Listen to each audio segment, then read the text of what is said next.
মানুষ কর্ম করে। আমি বারংবার বলি যে ফলের আশা করবেন না।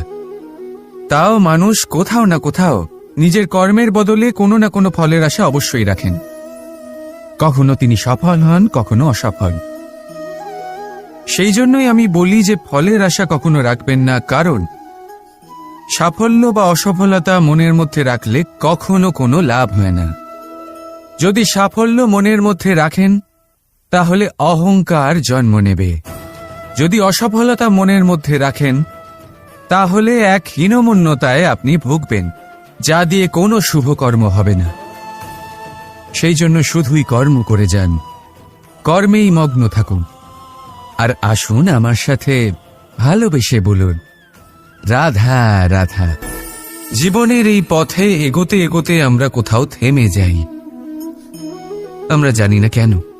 আমরা চেষ্টা করি যেন আমরা সামনে এগোতে পারি, কিন্তু এরকম হয় না। কি কারণ হতে পারে এর? আসুন আমি আপনাকে বোঝাই। মনে করুন আপনি কোনো রাস্তায় হাঁটছেন, আপনার পা মুচকে গেল, আপনি পায়ে আঘাত পেলেন। এখন এই আঘাত যদি আপনাকে পথ চলতে বাধা দেয় তখন আপনি থেমে যান। যদি আপনার ভাবনা চিন্তা ক্ষুদ্র হয় তাহলে আপনি জীবনে কখনোই এগোতে পারবেন না। ভেঙে যাওয়া কলম দিয়ে আপনি কখনো চিঠি লিখতে পারবেন না। ঠিক সেইভাবেই যদি আপনার মনে অন্যের জন্য হিংসা থাকে তাহলে আপনি আপনার নিজের ভাগ্য লিখতেই পারবেন না। কাজের প্রতি আলস্য আপনাকে কখনো ধনী হতে দেবেই না, আর ধনের প্রতি লোভ তা আপনাকে কখনো মহান হতে দেবে না। ছোট একটা কথা, কিন্তু এ হলো অত্যন্ত গুরুত্বপূর্ণ। ভাবনা চিন্তা অবশ্যই করুন, আর বোঝার চেষ্টা করুন সেটা যা আপনি বুঝতে চান। হতে পারে আপনি এমন কোনো পথ খুঁজে পেলেন যার ফলে আপনি কোনো খারাপ পথে যেতে যেতে থেমে গেলেন, বা আপনি এমন কোনো অর্থ খুঁজে পেলেন যা আপনাকে মহান হবার পথে অগ্রসর করে দিল। রাধা রাধা।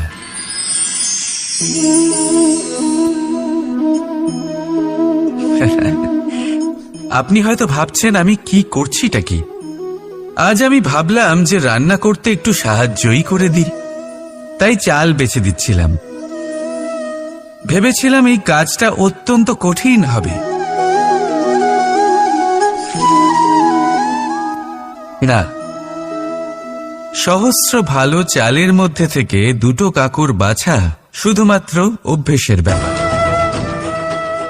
বাস্তবে কঠিন কাজ আর শিল্পকলা সেটাই যেখানে কয়েক হাজার কাকরের মধ্যে থেকে একটা রত্ন বের করতে হয়। এবারের সারমর্ম কি হতে পারে? সারমর্ম হলো এটাই, বড় তিনি হন না যিনি মানুষের মধ্যে খামতি বের করেন।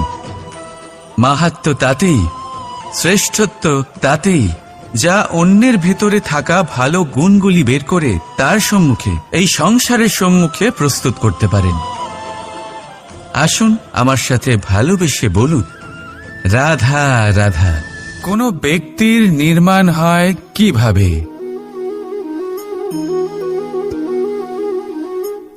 কেউ বলবেন পঞ্চতত্ত্বের দ্বারা, কেউ বলবেন আত্মা, দেহ ও চেতনার দ্বারা, কেউ বলবেন ঈশ্বরের কৃপার দ্বারা, তো কেউ বলবেন এই প্রকৃতির পরীক্ষার দ্বারা। না, মানুষের নির্মাণ হয়ে থাকে বিশ্বাস দ্বারা। ব্যক্তি তখনই গড়ে ওঠেন যখন ব্যক্তিত্ব থাকে, ঠিক কিনা? আর ব্যক্তিত্ব তখনই হবে আর সেরকমই হবে যেরকম বিশ্বাস আপনি নিজের উপরে রাখবেন। যদি আপনি মনে করেন আপনি বিষের ন্যায় হবেন তাহলে আপনি বিষাক্তই হবেন। যদি আপনি এটা মনে করেন যে আপনি অমৃতের ন্যায় হবেন তাহলে আপনি অমরই হয়ে যাবেন। যদি আপনি নিজের উপরে বিশ্বাস রাখেন যে আপনি সংসারের সব থেকে উঁচু পর্বতের শিখরে পৌঁছতে পারবেন তাহলে আপনি অবশ্যই পৌঁছবেন। যদি আপনার এরকম মনে হয় যে আপনি এরকম কখনো করতে পারবেন না, তাহলে এরকম কখনোই হবে না। ভেবে দেখবেন, বিশ্বাসের মধ্যেই বিশ্ব বাস করে থাকে। তো আপনার অস্তিত্ব কেন করবে না? যেমন বিশ্বাস আপনি নিজের উপরে রাখবেন, তেমনই আপনি হয়ে উঠবেন। সেই জন্য নিজের উপরে বিশ্বাস রাখুন। আর হ্যাঁ, ভালোবেসে বলুন, রাধা রাধা। এই সম্পর্ক হল গুরু এবং শিষ্যের। গুরু হলেন ধনুকের সেই প্রত্যঞ্চার মতো, যিনি নিজেকে পেছনে রেখে শিষ্যকে তার গন্তব্যের দিকে এগিয়ে দেন, তাকে নিজের লক্ষ্য ভেদ করতে দেন, আর সর্বদাই কঠোর হয়ে থাকেন যাতে শিষ্য কখনোই নিজের লক্ষ্যচ্যুত না হয়। ধন্য হলেন এমন গুরু যারা শিষ্যকে নিজের গন্তব্যে পৌঁছেও দেন এবং তার সব কৃতিত্ব তাকেই দেন, নিজের শিষ্যকে, নিজের বাণকে।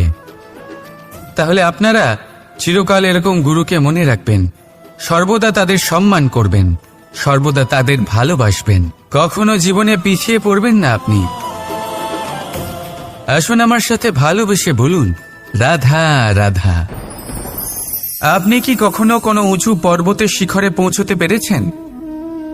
যদি পৌঁছে থাকেন বা যদি আপনি কোনো উঁচু পর্বতের শিখরে যান, তাহলে ভালো করে দেখবেন, আপনি যত উঁচুতে অগ্রসর হতে থাকবেন, আস্তে আস্তে সমস্ত বনস্পতি বিলুপ্ত হতে থাকে।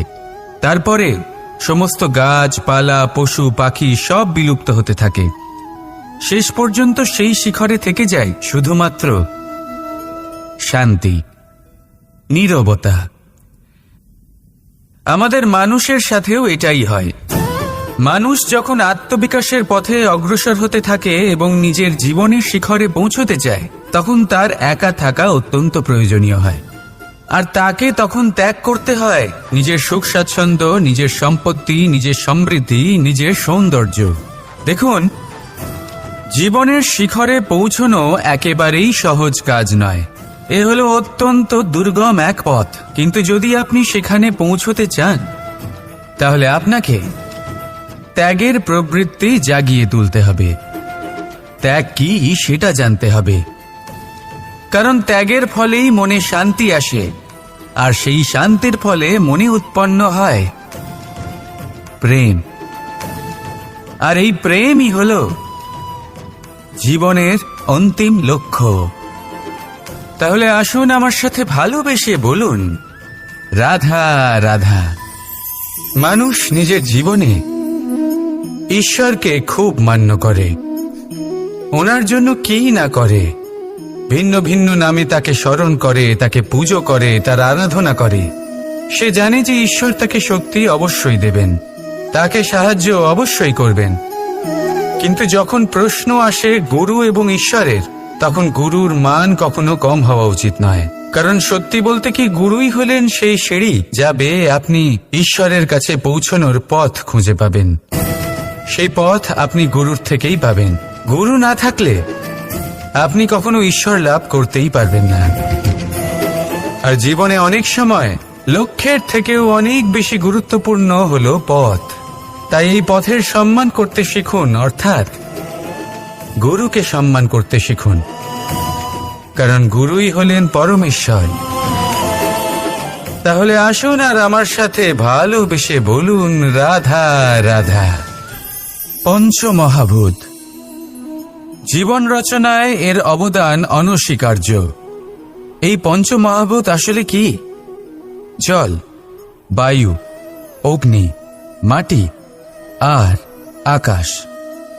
এবার শুধুমাত্র জীবন রচনায় এর অবদান আছে তা নয়, শুধু শরীর রচনাতে এর যোগদান আছে তা নয়, বরং এরা হলো আমাদের জীবনের সবথেকে বড় শিক্ষক। এবার আপনারা সকলে চমকে যাবেন, হয়তো আপনারা এই দৃষ্টিভঙ্গি দিয়ে কখনো দেখেননি। আমি আজ আপনাদের বোঝাবো। এদের মধ্যে সবথেকে বড় তত্ত্ব জল। এ আমাদের কি শেখাচ্ছে?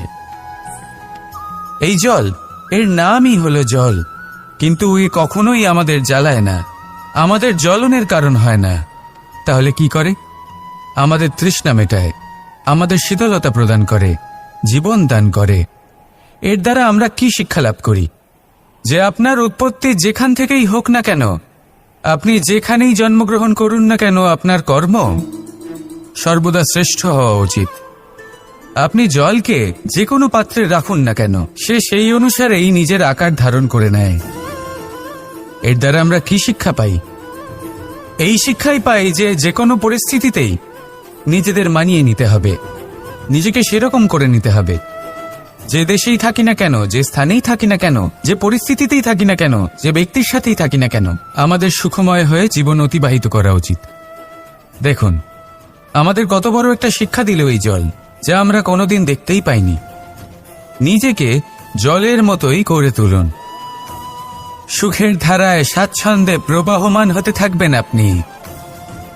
নিজের আকারকে ভেঙে ফেলুন, নিজের সীমা লঙ্ঘন করুন। আপনি অবশ্যই একদিন মহানুভবতা অনুভব করবেন।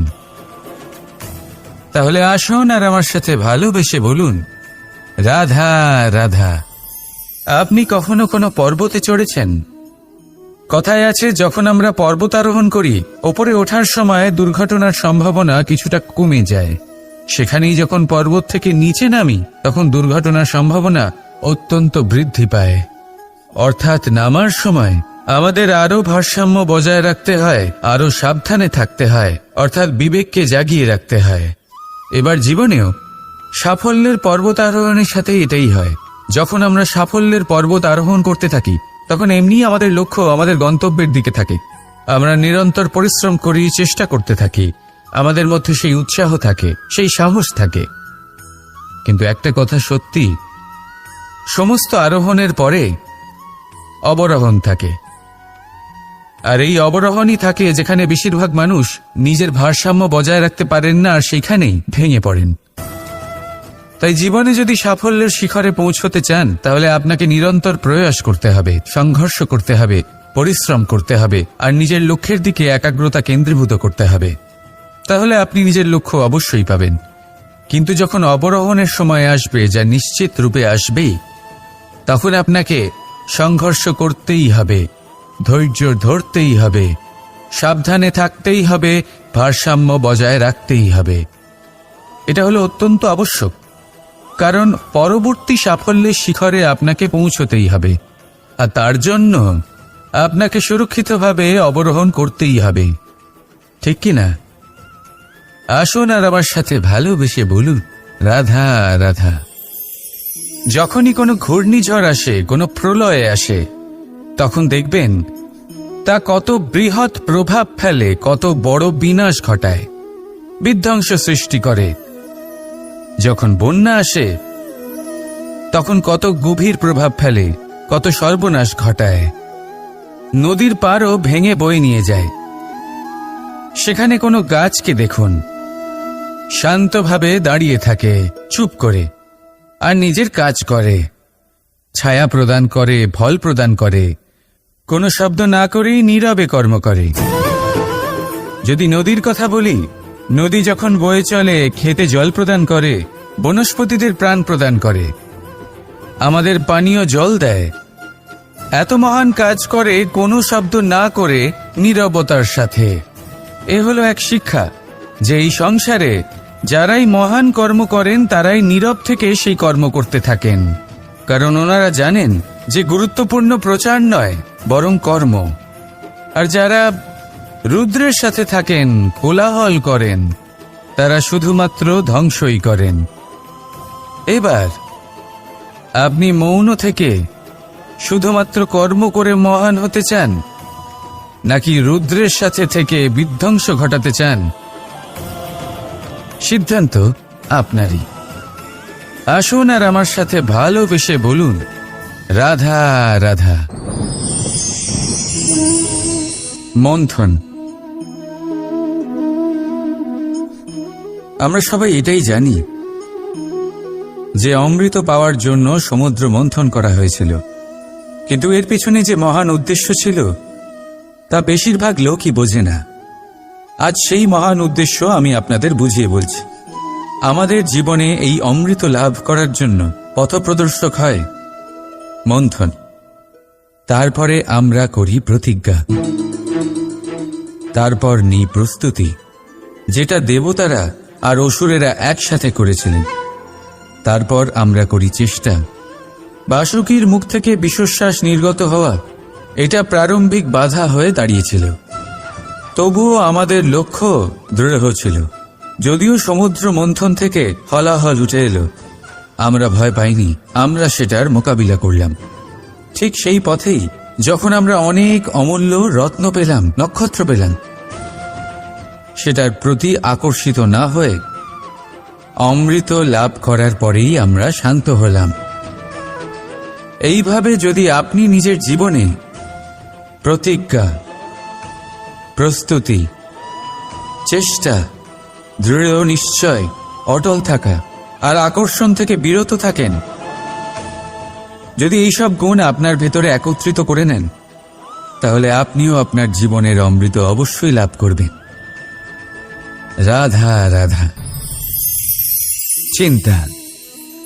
সবাই বলে চিন্তা করা উচিত নয়, কিন্তু চিন্তা সবাই করে। যিনি বৃদ্ধ ব্যক্তি হন, তিনি নিজের অতীতের সাথে বর্তমানের তুলনা করে চিন্তিত থাকেন। একজন যুবক ব্যক্তি ভবিষ্যতের বিষয় চিন্তা করে, নিজের লক্ষ্য কিভাবে পূরণ করা যায় সেই চিন্তায় মগ্ন থাকে। শুধু একজন বালকের না তো তার ভবিষ্যতের চিন্তা থাকে আর না অতীতের দুঃখ থাকে। আর এরকম কেন? কারণ সে শুধুমাত্র বর্তমান নিয়ে ভাবে, আর তাই সে সব থেকে বেশি সুখী। তাই মনে রাখবেন, যদি আপনি আপনার বর্তমানের বিষয়ে ভাবেন, তাতে বাঁচেন, সেটাকে ঠিক রাখেন এবং সেটাকে আরো ভালো করে তোলেন, তাহলে আপনার অতীত আর আপনার ভবিষ্যৎ আপনা থেকেই ঠিক হয়ে যাবে। আসুন আমার সাথে ভালোবেসে বলুন, রাধা রাধা। সংসারে সব থেকে বড়, সব থেকে মহান কোন প্রাণী? এবার আপনাদের মধ্যে কেউ বলবে মানুষ, কেউ বলবে সিংহ, আর কেউ বলবে হস্তি। কিন্তু না, সংসারে সবচেয়ে মহান প্রাণী হলো বৃক্ষ। সেই বৃক্ষ যা আমাদের আহার করতে ফল দেয়, বাঁচার জন্য প্রাণ বায়ু দেয়, গরমে শীতল ছায়া দেয়, আর শুকিয়ে যাওয়ার পরও আমাদের জ্বালানোর জন্য কাঠ দিয়ে যায়।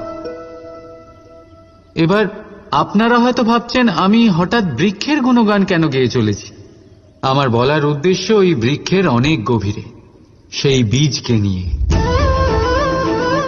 যা আপনাকে না ফল দেয়, না ছায়া, আর না কাঠ। শুধু ভিজে মাটির নিচে সে লড়াই করতে থাকে, অঙ্কুরিত হয় মাটির নিচে একটি বৃক্ষকে আকার দেওয়ার জন্য। প্রদীপ কি? সাধারণ একটা মাটির পাত্র, কিন্তু জলবায়ু নিয়ে সে যখন জ্বলে, সমস্ত সংসারকে সে পথ। কিছু আরম্ভ করতে গেলে মহান হওয়ার একেবারেই প্রয়োজন পড়ে না, কিন্তু মহান হতে গেলে কিছু আরম্ভ করা অতি আবশ্যক। রাধা রাধা। একটা শব্দ আছে যেটা আমরা মাঝে মাঝেই অথবা অনেকবার শুনতে পাই, স্বার্থ। ওই ব্যক্তি স্বার্থপর, সে স্বার্থের জন্য খারাপ কাজ করে ফেলেছে, ইত্যাদি ইত্যাদি। সত্যি কথা বলতে কি, সংসার স্বার্থকে পাপ ভাবতে শুরু করেছে। কিন্তু স্বার্থ কি সত্যি ক্ষতিকর? না। স্বার্থ কথাটা এসেছে স্ব থেকে, অর্থাৎ স্বয়ং থেকে। মানে যে কর্মে শুধু স্বয়ংয়ের অর্থ আছে, শুধু স্বয়ংয়ের কোনো লাভ আছে, সেটাই স্বার্থ। এবার প্রশ্ন এটাই হলো যে আপনার স্বটা কি? যদি আপনার স্বতে কেবল আপনি থাকেন, তাহলে আপনি অবশ্যই স্বার্থপর। যদি আপনার স্বতে পরিবার থাকে, তাহলে আপনি পারিবারিক।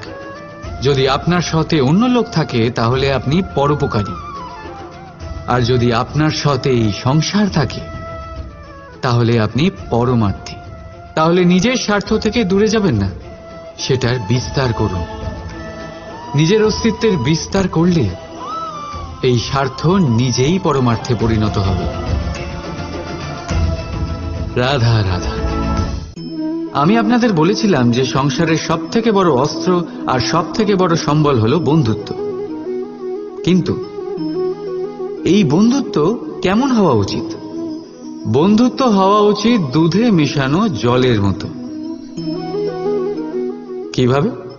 দুধে যখন জল মেশানো হয় তখন সেই জল নিজেই দুধে পরিণত হয়। এবার ভাবুন, দুধের সাথে বন্ধুত্ব করে জলের গুরুত্ব কেমন বেড়ে গেল। তবে এখানেই কিন্তু এই গল্পের শেষ নয়।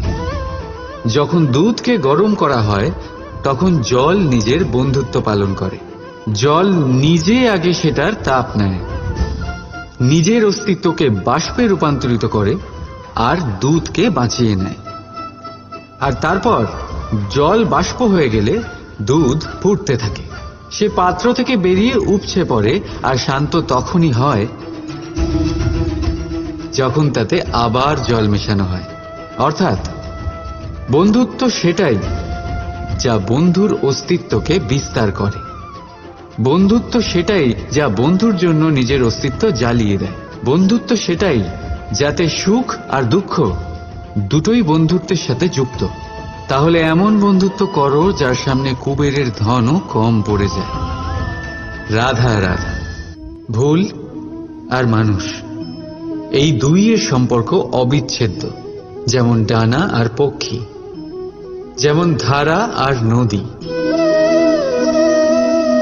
যদি ভুল মানুষের স্বভাবের এক গুরুত্বপূর্ণ অংশ হয় তাহলে ভাবুন, এতে লজ্জা কিসের? এতে লজ্জিত হওয়ার কিছু নেই। সেইভাবে দেখতে গেলে ভুল আমাদের নিজেকে আরো উন্নত করার সুযোগ দেয়, নিজেকে আরো ভালো প্রদর্শন করার প্রেরণা দেয়। এখন আপনাদের মধ্যে কেউ এর সাথে সহমত নাও হতে পারেন, কেননা অনেকের দৃষ্টিতে ভুল দোষের জন্ম দেয়। দোষ অপরাধের, আর অপরাধের কোনো ক্ষমা নেই, শাস্তি পাওয়া উচিত। কিন্তু আপনি কি কখনো ভেবেছেন এরকম কেন হয়? এর কি কারণ? এর কারণ হলো ভুল স্বীকার করাকে এড়িয়ে যাওয়া। যদি আপনি কোনো ভুল করে স্বীকার না করেন তবে সেই ভুল দোষে পরিণত হয়, আর দোষ অপরাধে। তবে মনে রাখবেন, নিজের ভুল স্বীকার করা সেই ভুল সংশোধন করার পথে প্রথম পদক্ষেপ হয়ে দাঁড়ায়। আর সর্বদা মনে রাখবেন, অপরাধ হলো সেটাই সময় মতো নিজের ভুল স্বীকার না করা। রাধা রাধা। ধর্মরথের 4টি অশ্ব চালানোর জন্য যিনি সারথি হবেন তার যে 4টি গুণ থাকা প্রয়োজন, সেই সমস্ত গুণ অর্জুনের মধ্যে উপস্থিত রয়েছে। কর্মের শক্তি রয়েছে, ধর্মের প্রতি আসক্তি রয়েছে, জ্ঞানের অভিব্যক্তি রয়েছে এবং সমর্পণের ভক্তি রয়েছে। নিশ্চিত রূপে ধর্মরথে সারথি হবার জন্য অর্জুনই সব থেকে যোগ্য। আর ও শুধুমাত্র দ্রৌপদীর স্বামীই হবে না, ইতিহাসে কুরুবংশের রাজকুমার বা ইন্দ্রপুত্রের নামেই শুধু পরিচিত হবে না, বরং অর্জুনই স্বয়ং ইতিহাস রচনা করবে। অর্জুনই হবে কৃষ্ণ সারথি, যত্র যোগেশ্বর কৃষ্ণ তত্র পার্থ ধনুর্ধরা। তাহলে আসুন আর আমার সাথে ভালোবেসে বলুন, রাধা রাধা।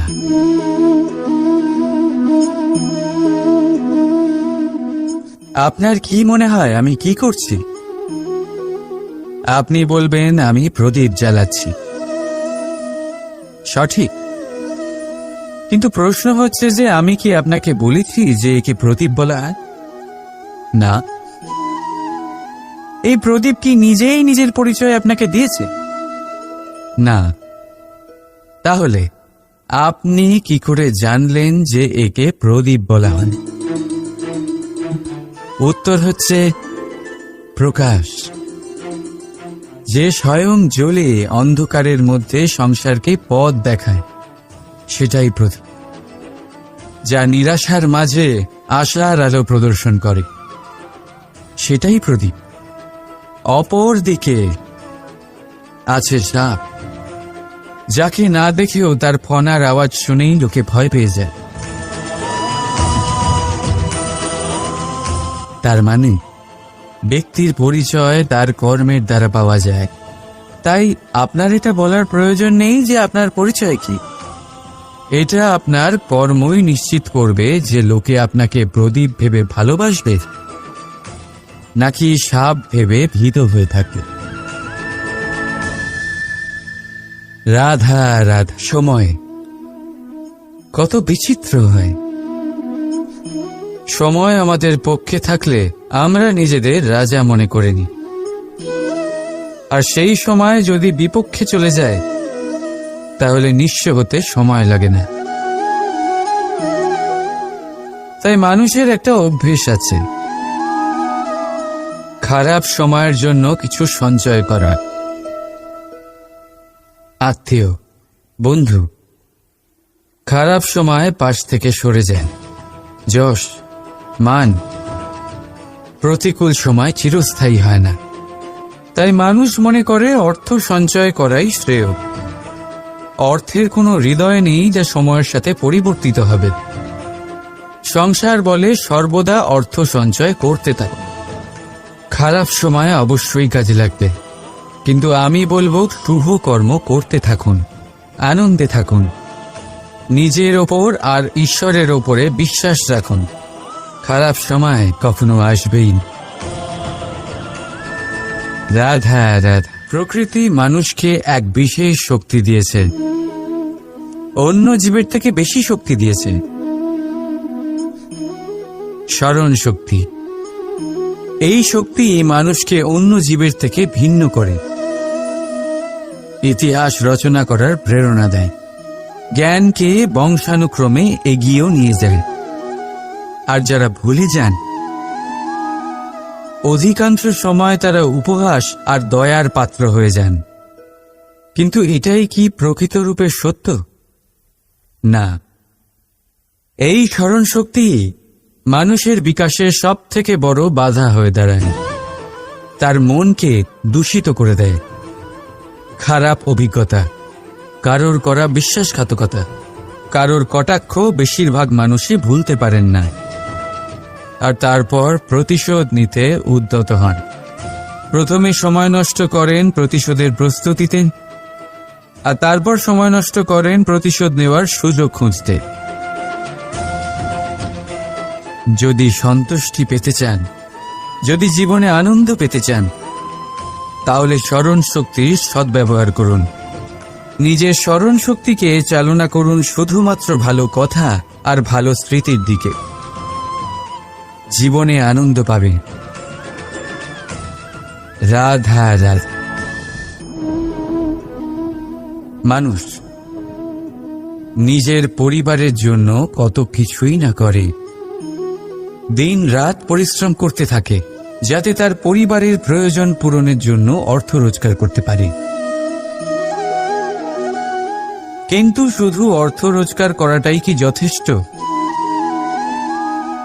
আপনি বলবেন, হ্যাঁ নিশ্চয়ই, অর্থ দিয়ে সব কিছু পাওয়া যায়, বিদ্যা পাওয়া যায়, বাড়ি পাওয়া যায়, ওষুধ পাওয়া যায়, আর কত কিছুই না পাওয়া যায়। এই সব একটা পর্যায় পর্যন্ত সঠিক, কিন্তু একটু মন দিয়ে ভেবে দেখুন, যখন কোনো শিশু অসুস্থ হয়ে পড়ে তখন সে ওই তিক্ত ওষুধ কেন খেয়ে নেয়? এই জন্য কারণ ওর পিতা সেই ওষুধ অর্থ দিয়ে কিনেছে? না, বরং এই জন্য কারণ তার পিতা যে তার সামনে দাঁড়িয়ে, তার ওপরে তার বিশ্বাস আছে। বিশ্বাস আছে যে উনি তার কিচ্ছু হতে দেবেন না। এই বিশ্বাস, এই সংস্কার, এই শিক্ষা কখনো অর্থ দিয়ে পাওয়া যায় না। এইটা পাওয়া যায় সেই সময় থেকে যা মাতা পিতা তাদের সন্তানের সাথে কাটিয়েছেন। তাই জীবনে অর্থ অবশ্যই উপার্জন করুন, কিন্তু নিজের পরিবারকেও সময় দিন। আনন্দ পাবে। রাধা রাধা। কখনো কোনো পাখিকে দেখেছেন?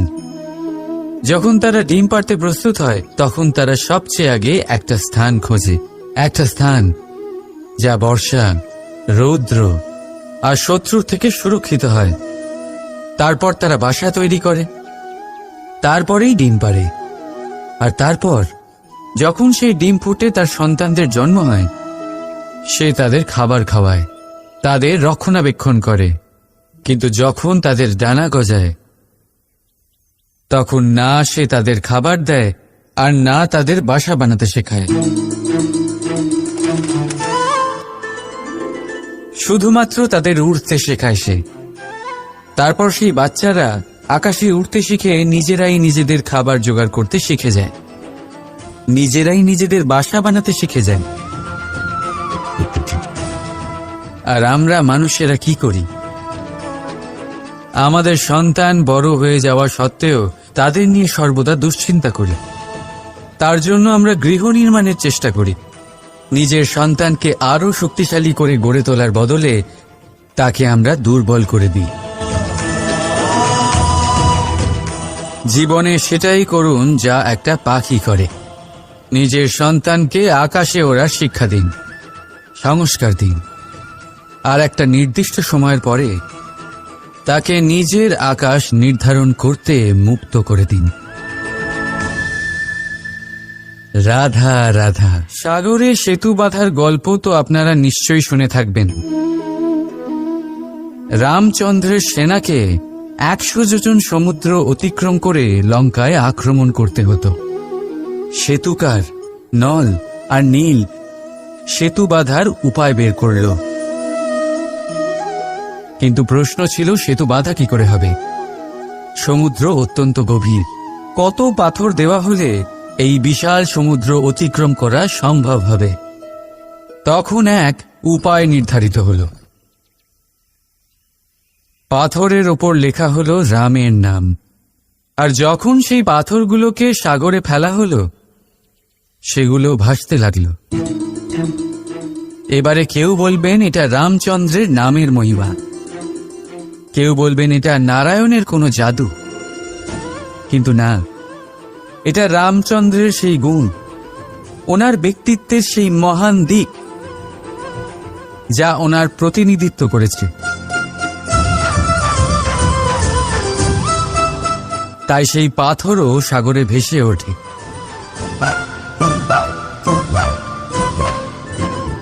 ঠিক সেইভাবেই যেখানে আমরা থাকি না, সেখানে আমাদের গুণ আমাদের প্রতিনিধিত্ব করে। আমাদের নামের শক্তি আমরা নিজেরাই তৈরি করি, আমাদের কর্ম দিয়ে, আমাদের গুণ দিয়ে। এবার সিদ্ধান্ত আপনার যে আপনার নামের সাহায্যে কেউ বিপদ থেকে উদ্ধার হবে, নাকি আপনার দুষ্কর্মের ফলে কেউ ডুবে যাবে। ভালো করে ভেবে দেখুন। রাধা রাধা। আমাদের জীবনে গুরুজনেরা, জ্ঞানী মানুষজন সবসময় একটা কথা বলেন, ধৈর্য ধরো। শুধুমাত্র দুটো শব্দ, কিন্তু কতটা বিশাল সেটা বোঝার চেষ্টা করুন। ছোট একটা অস্ত্র হাতে নিন এবং একটা বিশাল পর্বতে নিরন্তর প্রহার করতে থাকুন। ধৈর্য ধরে সেই কাজ করতে থাকুন। এমন একদিন আসবে, এই বিশাল পর্বতে আপনি একটা পথ তৈরি করবেন। কোন ধনুর্ধর যখন নিজের বিদ্যা অর্জন করেন, তখন তাকেও ধৈর্য ধরতে হয়, তার নিজেকে সময় দিতে হয়, তবেই সে ধনুর্বিদ্যা শিখতে পারে। সেইভাবে আমাদের জীবনেও ধৈর্য ধরার খুব প্রয়োজন। পরিবারে ধৈর্য রাখতে পারলে তাহলে আস্তে আস্তে দেখবেন প্রেম বৃদ্ধি পাচ্ছে। সমাজে যদি ধৈর্য রাখতে পারেন, তাহলে আস্তে আস্তে এই সমাজ আপনাকে সম্মান করবে। যদি নিজের জীবনে ধৈর্য রাখতে পারেন, তাহলে নিজে থেকেই আত্মবিশ্বাস বাড়বে, নিজের বিকাশ হবে। জীবনে সবই সম্ভব যদি ধৈর্য রাখতে পারেন। হয়তো আস্তে আস্তে হবে, কিন্তু হবে অবশ্যই। শুধু ধৈর্য রাখুন, কারণ ধৈর্যই সব থেকে বড় পুঁজি। আসুন আর আমার সাথে ভালোবেসে বলুন, রাধা রাধা। আমাদের জীবনে যখনই আমরা কোনো বড় দায়িত্বের সম্মুখীন হই তখন আমরা তার থেকে দূরে পালাই আর এই অজুহাত দিই যে না না, এত বেশি ভার বহন করার যোগ্যতা আমার নেই, আমি করতেই পারবো না। দেখুন, এই সংসারে ভিন্ন ভিন্ন ধরনের গাছ আছে, ছোট গাছ, বড় গাছ, কিন্তু বটগাছের মতো বড় এবং নিবিড় গাছ আর একটাও নেই। সে নিঃস্বার্থভাবে এই সংসারকে সেবা করে যায়, ছায়া প্রদান করে, শীতলতা প্রদান করে। আর যখন এমন সময় আসে যখন তার ওপর বোঝা অত্যন্ত বেড়ে যায়, সে কিন্তু কোনোভাবেই ভেঙে পড়ে না। তখন সে নিজের নিঃস্বার্থ কর্মের ফল লাভ করে, সেই নিঃস্বার্থ কর্ম যা সে করেছে। তার দেহ থেকে ছোট ছোট ঝুড়ি বার হয় এবং তা কাণ্ডের আকার ধারণ করে। সেই কাণ্ড মাটির কাছে পৌঁছয় এবং তারপর তা বটগাছের সহায়ক হয়ে ওঠে। সে ভেঙে পড়ে যায় না। এইভাবে আপনিও জীবনে নিঃস্বার্থভাবে সবার সেবা করুন, ভালোবাসুন, সবাইকে সাহায্য করুন। যেদিন আপনার ওপর বোঝা অত্যন্ত বেড়ে যাবে, সেদিন এই সব মানুষ আপনাকে সাহায্য করার জন্য আসবেন, আপনার শক্তি হয়ে উঠবেন, আর আপনি বটগাছের মতোই মহান এবং বিশাল হয়ে উঠবেন। আসুন আর আমার সাথে ভালোবেসে বলুন, রাধা রাধা। একটা শব্দ আছে, পরিস্থিতি।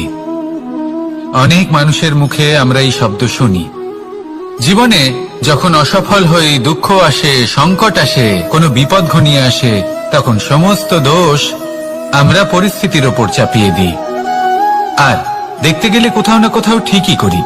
এই পরিস্থিতি প্রত্যেক দিনের মতো পাল্টাতে থাকে, কিন্তু এই দিন, এই রাত, এমন কেউ আছেন যিনি এর ওপরেও নিয়ন্ত্রণ সাধন করেন, আর তিনি হলেন সূর্য। ঠিক সেই রকমই আমাদের জীবনেও সূর্য হলো এই মন। যদি এই মনের উপর আমরা নিয়ন্ত্রণ করতে পারি, তাহলে আমরা জীবনকেও নিয়ন্ত্রণ করতে পারবো। প্রথমে এই মনের রাজা হয়ে উঠতে হবে। তাই মনে রাখবেন, যদি মন দুর্বল হয়, তাহলে পরিস্থিতি আমাদের সমস্যা বলে মনে হবে। এই মন যদি স্থির হয়, পরিস্থিতি প্রতিস্পর্ধা বলে মনে হবে। আর এই মন যদি শক্তিশালী হয়ে ওঠে, তাহলে যে কোনো পরিস্থিতি আপনার কাছে একটা সুযোগ মাত্র, এমন এক সুযোগ যাতে অগ্রসর হয়ে আপনি মহান হয়ে উঠতে পারেন। এই মনের শক্তির বৃদ্ধি ঘটান, মহান হয়ে উঠুন, আর আমার সাথে ভালোবেসে বলুন, রাধা রাধা। খুব সুন্দর একটা কাহিনী আছে। একবার এক ব্যক্তি নিজের অসফলতার জন্য ত্রস্ত হয়ে সময় দেবতার তপস্যা করতে বসলেন।